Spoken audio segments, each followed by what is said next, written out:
tantangannya ya paling penyimpangan-penyimpangan yang hampir tidak kelihatan ya. Aku setuju. Jadi banyak value-value Injil yang kemudian dibelokkan, dikemas demikian rupa. Soalnya Tuhan itu sayang sama kamu nggak ada masalah, berarti kamu ya seperti ini aja lah, kamu nggak bisa lebih lagi kan. 3, 2, 1, ngobrolin pesona Injil yuk setiap hari. Bosmin. Siap. Mantap, hari ini rapi sekali Bosmin. Karena mau foto. Iya. Aduh, jasnya biru lagi. Boleh lah. Keren. Kita kembali lagi di Igre Ngopi Bosmin. Yo. Di kesempatan kali ini kita mau ngobrolin pesona Injil. Pesona Injil, tetap menjadi pesona Injil. Tetap dong. Injil tetap menjadi pesona. Cuman Bosmin beda sendiri nih kopinya. Tadi belum ngopi soalnya. Tadi belum ngopi. Ya.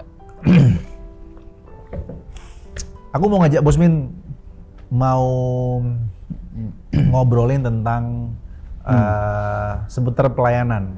Oke, sip. Pelayanan. Iya. Nah, ini kan minggu-minggu Paskah nih kita. Ya. Minggu-minggu Paskah tentu perjalanan Tuhan Yesus dalam karya keselamatan. Banyak sekali pelayanan-pelayanan yang dia sudah lakukan ya. Nanti kita akan bahas lebih lanjut. Ya. Apa saja yang Tuhan Yesus lakukan. Nanti Bosmin tinggal kasih ke kita semua contoh-contoh lah soal pelayanan. Tapi sebelum lebih jauh, aku mau nanya ke Bosmin. Bosmin pelayanan sudah berapa lama ya kalau boleh tahu? Pelayanan ya. Pertama kali bertobat sampai sekarang melayani Tuhan. Dari tahun 1994. 1994. Berarti sekarang sudah berapa? Ya awal-awal tuh. 30-an lebih ya berarti. Lalu 95 masuk sekolah Alkitab. Tahun 1995 masuk sekolah Alkitab Petamburan. Gitu. Oh, alumni Petamburan. Alumni kita. Boleh. 95 udah karatan. Udah senior kali. Jadi Bosmin bertobatnya 94, masuk sekolah teologi 95, lalu dari situ udah pelayanan. Terus iya, sampai detik ini. Sampai sekarang. 30 tahunan. Kurang lebih lah ya. Ya 29 ya. 30 lah ya. 30-an lah. 30 tahun ya. 30 tahun. Ya, ini 2026 kan. Ada apa istilahnya? Iya. Ada kepikiran nggak untuk meninggalkan untuk iya. apa ya? Jenuh atau aduh kayaknya nggak kaya nih. Oh, iya. Mungkin kasih karunia ya. Saya nggak pernah jenuh ya. Padahal masalahnya ini kita. Maksudnya masalah pelayanan itu kan banyak kan. Banyak sebagai banget, pelayan iya, Injil iya. kan. Wah, iya Pernah diapain aja? Pernah yang terakhir tuh ya agak parah tuh. Pernah kayak difitnah lah gitu ya. Dituduh hal-hal yang kita tidak lakukan gitu. Waduh. Sempat sampai di upload lah kira-kira begitu. Oh iya? Iya. Ya kurang lebih ya gitulah. Nggak bisa ngomong nih. Nggak bisa ngomong lebih jauh. Iya. Kalau jenuh sih ya enggak sih, nggak jenuh ya. Puji Tuhan ya. Mungkin kasih karunia kali ya. Kasih karunia Tuhan lah ya. Atau memang dari dulu kita pekerja ya. Jadi dari kecil gitu sudah kerja. Jadi kalau enggak pernah ngeluh juga, udah ya dalam lingkungan keluarga yang sederhana, kita sudah dagang, jualan gitu. Ya. SMA itu sempat saya masih jualan SMA. Jualan makanan di pasar gitu. Iya. SMA. Ya mungkin dari background seperti itu membuat ketika masuk dalam pelayanan ya kita bersyukur ya. Walaupun ada hal-hal yang tidak diharapkan ya. Seiring dengan pertumbuhan kedewasaan rohani tentunya ya. Ya. Ya adalah kita naik kok begini ya orang Kristen ya, kok gereja begitu ya gitu. Gitu. Itu proses pembelajaran kali ya. Gitu. Sempat juga saya pernah dijadikan satu tempat ya. Saya dijadikan semacam bumper ya. ketika tukang tagih datang. Oh ya? Iya, tukang tagih datang, aslinya Ada ada kolektor maksudnya? di gereja. Oh di gereja. Di gereja, pembangunan gereja. Oh. Nah, di Glodok itu orang-orang Glodok itu ada beberapa yang datang komplain AC-nya belum terbayar udah sekian lama gitu. Tapi sudah terpasang gitu kan. Nah, si apalah ini pemimpin rohaninya suruh saya menghadapi gitu. Oh ya? Iya, sampai segitunya. Ya, dituding-tuding, dimarah-marah gitu kan. Wow. Tapi masih tetap semangat sampai detik Semangat, cuma kan ada di benak hati kecil bertanya, kenapa begitu ya mestinya? Iya. Kan ini gereja, gitu kan. Nah, itu awal-awal tahun 90-an itu, brother.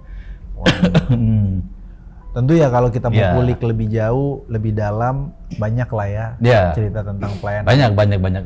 banget. Tapi coba kita mulai lebih agak sedikit dalam lah terkait Iya. dengan pelayanan itu sendiri. Ya tentu kita ini kan konteksnya pelayanan ini adalah pelayanan melayani Tuhan dan melayani sesama. Iya. Jemaat Tuhan tapi khususnya kan. Betul. Gitu. Pertanyaan aku ke Boxman gini pertama. Boxman memaknai pelayanan itu sendiri apa? Makna pelayanan itu sendiri bagi saya adalah memberitakan Injil ya. Beritakan Injil. Iya, memberitakan Injil. Dulu konsepnya kita itu, makanya kita mau sekolah Alkitab kan, ingin supaya ngerti, supaya tidak salah dalam tidak salah tidak salah memaknai tentang pelayanan itu, maka belajar. Tapi ternyata dalam perjalanan waktu kita belajar, sepertinya pelayanan itu mesti kita temukan sendiri ya. Oke. Di luar meja akademis, di luar gedung sekolah. Iya. Harus kita memaknai dan mengalami sendiri baru kita mengerti apa arti pelayanan ya. Dulu kan ngertinya kita Sabtu, Minggu, weekend, Iya kita, benar. kita nyapu ngepel gereja, bawa mobil, antar jemput anak sekolah Minggu, bersihin gereja, kita akhirnya itu udah pelayanan sih. Itu oke juga sih sebenarnya. Iya. Bener juga sebenarnya di situ, nggak masalah. Cuman lebih dalam lagi kan harusnya kan dengan berjalannya waktu, dengan banyak bergumul dengan, memang Tuhan izinkan juga ya ada banyak masalah muncul. Nah di situ mulai mengerti, oh makna pelayanan itu sebenarnya kita harus benar-benar memahami pribadi Tuhan. Wow. Harus memahami pribadi Tuhan, bukan hanya memahami, mengalami gitu. Ya. Nah untuk mengalami itu kan seolah Tuhan itu kan izinkan kita, Tuhan tidak ada gitu kan. Seolah-olah Tuhan nggak ada. Seolah-olah Tuhan tidak ada, itulah orang mengalami Tuhan di situ sebenarnya itu. Seolah Tuhan itu tidak ada. Seperti Tuhan ya saya pernah baca sebuah buku siapa ya lupa tentang Raja Wali, Kristen Raja Wali. Bisa ingat bantu brother? Kristen Raja Wali. Kristen Raja Wali. Iya, saya pernah baca bukunya itu. Iya. Ya seperti Maksudnya judul bukunya Kristen Raja Wali. Kristen Raja Wali. Oke, apa yang musim Ya, saya dapat? saya baca di situ seperti waktu itu ya si penulis memberikan semacam ilustrasi atau gambaran ya. Ketika anak Raja Wali itu mau belajar terbang, ternyata sama induknya itu yang pertama tempat dia waktu masih anakan itu, bayi itu bukan bayi induk ayam itu, induk Raja Wali itu mengobrak-abrik sarangnya, dibikin yang empuknya itu dibuang. Jadi dibuat nggak nyaman. Kasar, jadi yang tinggalnya kasar. Oke, terlihat kasar. Memang dibuang, jerami keras itu dibuang. Lalu tinggal yang tajam itu, yang keras itu. Nah si anak Raja Wali ini jadi nggak nyaman. Jadi nggak nyaman di tempat itu. Ketika nggak nyaman, lalu di sekian minggu kemudian si induknya itu mulai dorong tuh anak supaya jatuh gitu. Oke. Ketika jatuh, si anak akhirnya bisa terbang sendiri loh. Mungkin naluri si induknya ya, dengan dipaksa akhirnya terbang juga akhirnya itu anak Raja Wali itu. Oke. Apa korelasinya dari metafora Ya ini? dengan kedewasaan kita tadi melayani itu, mengalami Tuhan itu di situ kita. Pelayanan itu kita ngalami Tuhan di situ. Tapi pelayanan itu bukan hanya kita melayani dengan ritme kegiatan yang kelihatan, apalah pokoknya dalam lingkup gereja, tapi lebih lagi ke pribadi personal kita mengalami Tuhan baru kita mengerti pelayanan itu apa sebenarnya di situ. Oke. Wow, menarik ya. Ya seperti tadi contoh Raja Wali itu ya, saya ingat itu, saya ketika baca buku itu, si induk itu mengobrak-abrik sarangnya lalu dia dorong anaknya. Padahal anaknya itu mungkin si anak itu nggak bisa terbang ya, tapi dengan didorong dengan begitu tinggian, mau nggak mau dia mengepakkan sayap lalu dia akhirnya bisa terbang. Oke, menarik tadi apa yang Bosmin sampaikan terkait dengan pelayanan. Pelayanan itu tidak hanya sekedar memahami Tuhan, tapi mengalami Tuhan ya. Iya. Pelayanan. Yes. Kemudian nanti Tuhan dalam perjalanan waktunya, Tuhan seperti tadi metafor sayap itu Raja Wali kemudian membuat tidak nyaman sarangnya dibuat tidak nyaman supaya anak ini bisa bertumbuh berkembang semakin kuat ya. Iya. Ini mungkin metafornya kepada pelayan-pelayan Tuhan ya. Jadi kalau Alkitab itu katakan bahwa kepada kita ini bukan hanya sekedar dikaruniakan untuk percaya, tapi Filipi 1 dikaruniakan untuk menderita juga kan. Bersama dia. Karena tidak ada sejauh ini yang aku baca Alkitab ya. Yang aku baca Alkitab tidak ada satupun pelayan Tuhan atau pelayan Injil yang mereka itu nyaman-nyaman saja dalam melayani Tuhan. Maksudnya banyak yang mengalami ketidaknyamanan, mengalami fitnah, mengalami aniaya, mengalami dibenci, kadang-kadang juga tidak dihargai, direndahkan, dan lain sebagainya. Bisa tolong Bosmin kasih semacam penguatan lah sebelum lebih jauh, aku mau masuk lebih jauh terkait dengan motif pelayanan itu sendiri. Tolong kasih kekuatan ke semua orang yang menyaksikan program ini Bosmin terkait dengan kalau saat ini para pelayan-pelayan Injil ini sedang mengalami kesusahan, mengalami penderitaan. Dari pengalaman Bosmin dan juga apa kata Alkitab. Kasih lo Bosmin. Iya, sebenarnya gimana ya, agak sedikit ekstrim ya. Siap. Justru itu adalah kasih karunia itu sendiri, brother. Tapi gimana ya untuk menjelaskannya ini nggak bisa dengan retorika seperti di ruang kelas, nggak bisa. Mesti ada seperti Pak Agem sering ngomong ya, kedalaman mengenal Tuhan gitu. Jadi sebenarnya itu kasih karunia ya. Seperti Paulus bilang, kalau aku boleh memberitakan Injil, upahku adalah memberitakan Injil itu sendiri. Tanpa upah. Tanpa upah itu. Itulah upahku ketika memberitakan upahku Injil. Ya, ketika aku boleh diizinkan melayani. Wah itu dalam sekali memang. Nah ini tidak bisa hanya dipahami dengan hanya pengetahuan ya. Tapi benar-benar orang itu mesti masuk ke dalam pelayan itu sendiri. Maka sampai Paulus itu bisa ngomong begitu karena dia ngalami sendiri betapa kasih karunia Tuhan dalam hidupnya. Nah ini yang harus target kita tuh sampai di situ sebenarnya para pelayan Tuhan. Para pelayan Injil. Ya, para pelayan Injil, pelayan Tuhan, kita harus sampai ke titik itu. Jadi bukan hanya sekedar kita nggak punya kendaraan, nggak punya rumah, kita nggak punya pacar, nggak punya apa-apa, bukan ke situ ya. Itu sih ya nomor sekian lah ya. Tapi kita menderita karena memang begitulah warna Injil itu. Ketika kita bisa melayani Tuhan dengan tepat ya, dengan presisi seperti yang Tuhan kehendaki. Kita juga lihat ya teman-teman, brother, semua para pelayan Tuhan itu rasul lah katakannya, itu nggak ada yang nyaman hidupnya, nggak ada yang cengeng ya, nggak ada yang pergumulanku berat tuh nggak ada. Setuju. Iya kan, nggak ada kan.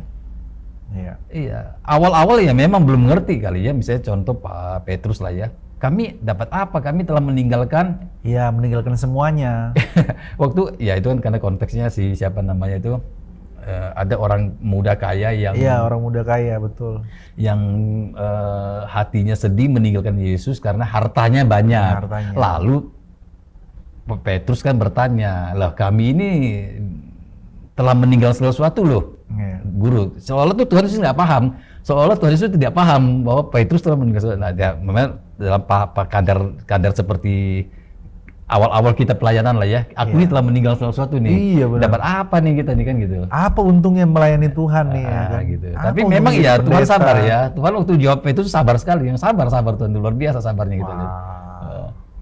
Aku tertarik waktu aku tadi buka 2 Korintus pasal 11 bagaimana Rasul Paulus tidak mementingkan kepentingan sendiri sebagai pelayan Injil, Bosmin. Aku baca lah ya. Nanti sebelum nanti aku masuk ke gimana sih seorang pelayan Tuhan itu, motif pelayanan itu seperti apa? Mana yang benar? Nanti Bosmin bisa kasih contoh.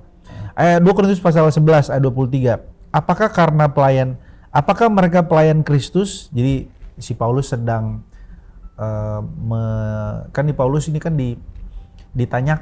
dipertanyakan atau kerasulannya. Iya, Ada banyak orang-orang meragukan kerasulan Rasul Paulus, dan juga banyak yang kalau bahasa sekarang tuh nyinyirin Rasul Paulus. Lalu kemudian Rasul Paulus menjawab itu dengan sangat tegas. Dia bilang, apakah mereka pelayan Kristus? Aku berkata seperti orang gila, aku lebih dari mereka. Kata Rasul Paulus. Aku lebih banyak berjeri lelah, lebih sering di dalam penjara, didera di luar batas, kerap kali dalam bahaya maut, 5 kali aku disesa orang Yahudi, setiap kali 40 kurang 1 pukulan, 39 kali nih ya.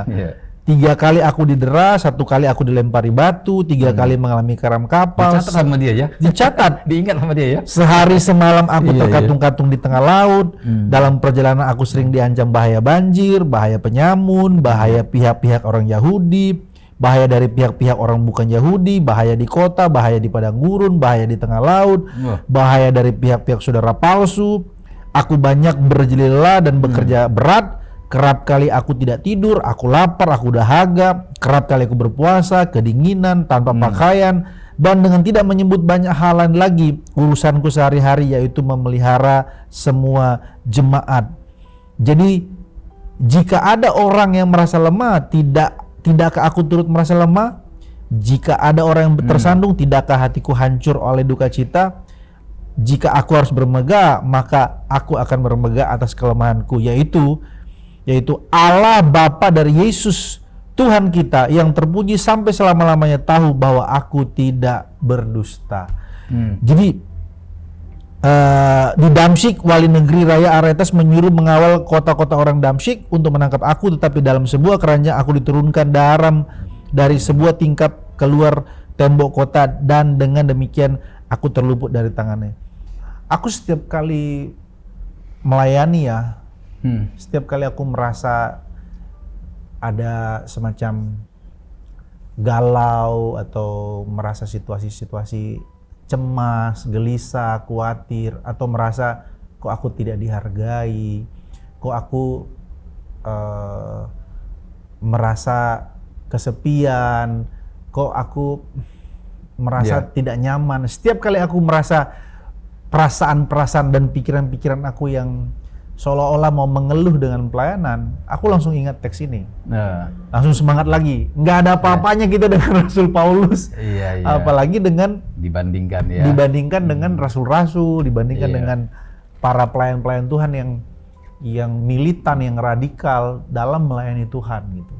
Jadi untuk teman-teman para pelayan-pelayan Tuhan yang sedang mengalami situasi-situasi yang dalam tanda kutip kesusahan, dalam tanda kutip masih mengalami penderitaan, kebimbangan, atau apapun situasi saudara saat ini, kami berdua dari podcast ini menganjurkan bahwa ya pandanglah Kristus itu ya Bos Imin ya. Agak klasik, tapi kemudian memang hanya itu ya. Iya Bos Imin, hanya itu ya istilahnya. Kalau Rasul Paulus itu katakan, aku lebih suka di saat aku lemah, karena di saat aku lemah, aku kuat. Kuasa Tuhan itu semakin sempurna, semakin nyata. Iya, bener tuh. Aku mau masuk ke sini, Bos Min, terkait dengan kan pelayan Tuhan ini banyak ya. Iya. Aku mau masuk ke persoalan motif.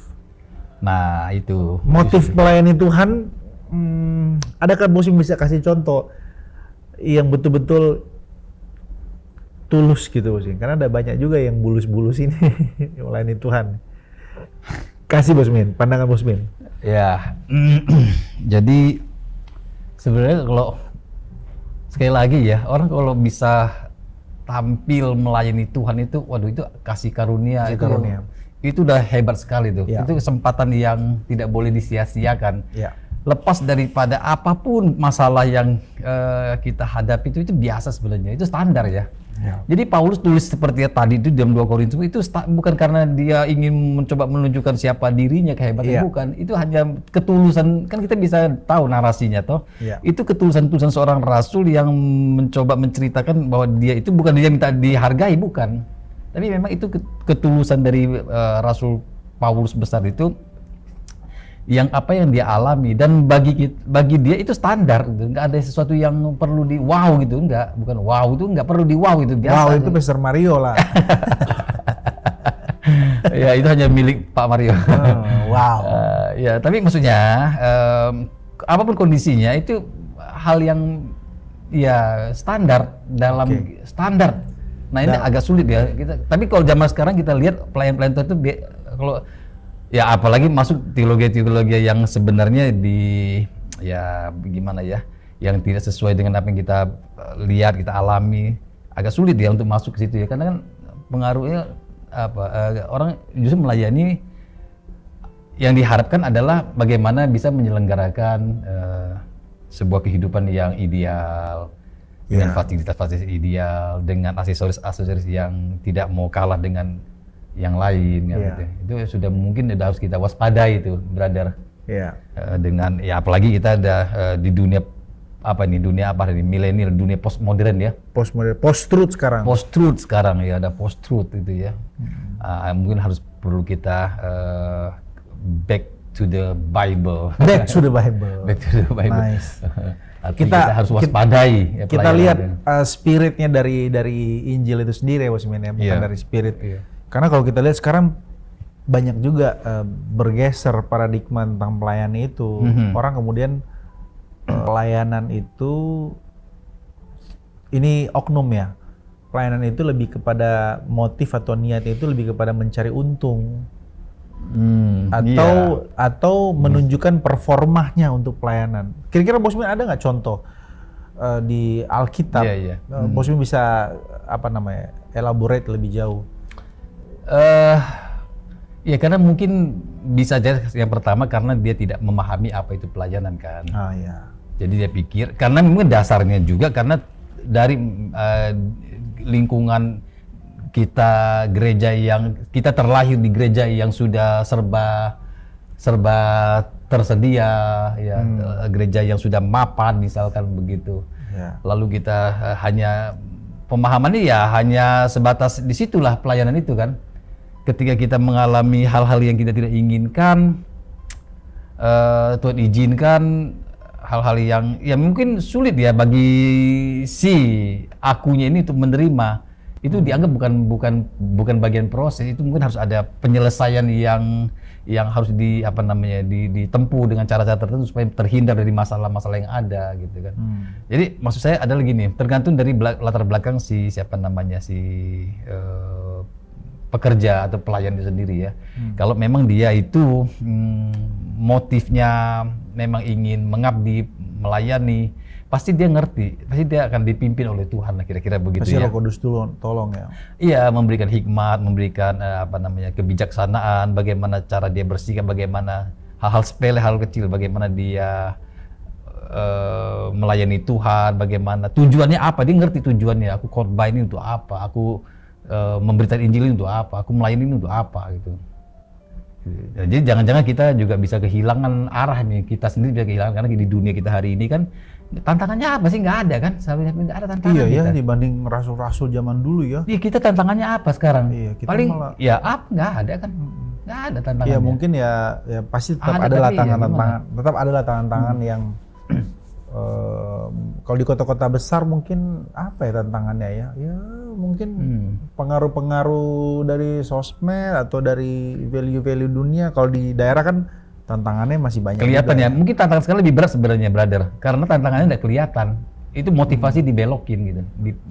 Oh iya. Ya itu tantangannya mungkin di situ, bukan secara fisik lagi, misalnya aniaya, kekerasan fisik. Mungkin itu sudah ada tapi sedikit lah ya di dunia kita hari ini ya, karena kan ada tatanan hukum dan sebagainya. Ya. Tapi mungkin juga ya ini tanda kutip lah ya, tetap manuver-manuver dari kuasa iblis kan tetap bekerja. Tetap ya. Iya, kita di Tetap. tiap zaman itu dia punya metode tersendiri kan.